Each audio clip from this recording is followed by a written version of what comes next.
Hey, this is Stone, and I have a little bit more of a basic tutorial on time management today. And the reason I'm doing this is because I see people in business, I see people that, stay-at-home moms, I see professionals who make this same simple mistake when it comes to managing your time. I see time management programs, and I see books, and I see videos that still use this same old basic time management idea. So I'm hoping this will really help some people who are still using this technique because it has a lot of flaws. So let's look at basic time management. Basic old school time management says that you have a to-do list, right? You write down all your to-dos, you keep them listed somewhere. And if you're doing that, that's a great first step. A lot of people don't do that. Very basic. Then it says you take those to-dos, and when you do daily planning, you say, okay, I'm gonna do this to do at 8 o'clock, I'm gonna do this to do at 9 o'clock, I'm gonna do this to do at 10 o'clock. Now, that really has three flaws, okay? The first flaw is that it's a total system breakdown if you don't get something done on time, right? And we've all experienced this at one point or another in our lives.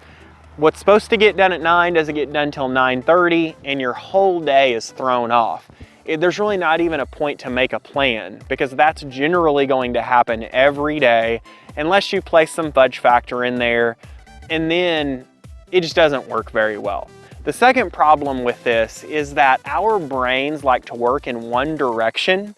You can drop into the flow state from there, which we talk about flow in another video, but you work in one direction. They like to go in one direction, and when you're just jumping from task to task, it takes a while for the brain to refocus, and it's just not very productive.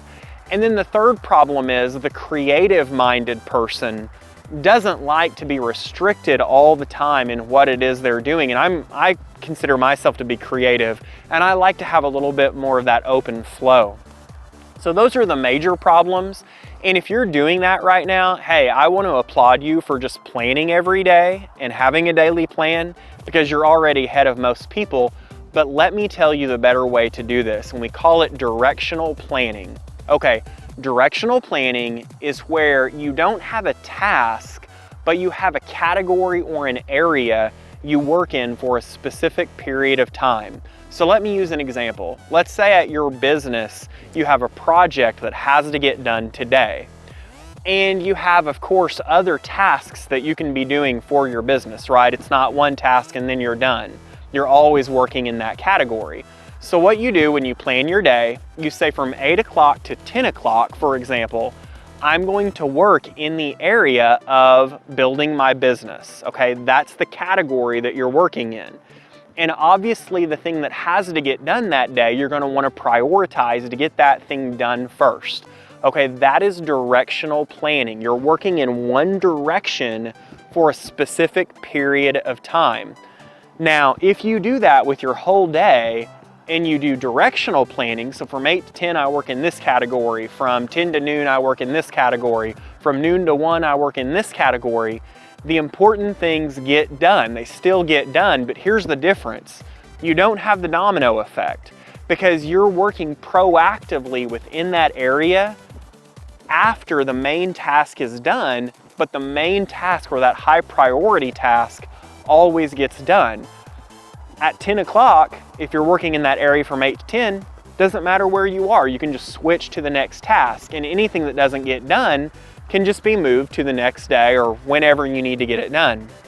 The second thing is, the way the mind works, you're able to drop into the flow state and work in one specific area, which is highly productive. You do that for a specific period of time. And then the third thing is the creative person. This works very well for, because they just get to be in that one place for an allotted amount of time, and there's a lot of freedom with what you do working within that one area. So this was a very simple video today, but I hope you find it helpful. Let me know if you agree, if you disagree. Leave a comment at stonejordan.info. I have a blueprint there as well if you click at the top, and it'll give you a little bit more detail as to what I was talking about. But whatever you do, I hope you have a purposeful and productive week this week, and go get 'em. Thank you so much, and take care.